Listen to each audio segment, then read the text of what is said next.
জাতিসংঘ সাধারণ অধিবেশনে যোগ দিতে নিউ ইয়র্কে ডক্টর ইউনূস। জো বাইডেনের সাথে বৈঠক আজ। বাংলাদেশ যুক্তরাষ্ট্র সম্পর্ক জোরদারের আশা। ধীরে ধীরে স্বাভাবিক হচ্ছে পার্বত্য পরিস্থিতি। ৭২ ঘন্টার অবরোধ শেষে চলছে যানবাহন। ফিরতে শুরু করেছেন আটকে পড়া পর্যটকরা।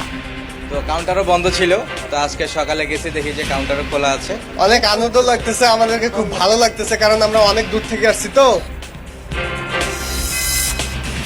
চট্টগ্রামের ৬-এর সাবেক এমপি ফজলে করিম চৌধুরীর ২ দিনের রিমান্ড।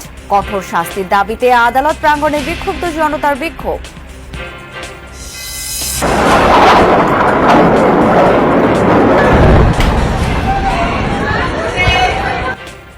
লেবাননে ইসরায়েলি হামলায় নিহতের সংখ্যা ৫০০ ছুঁই, সর্বাত্মক যুদ্ধের শঙ্কা। কেবল হিজবুল্লাহ নির্মূলেই অভিযান, দাবি ইসরায়েলের।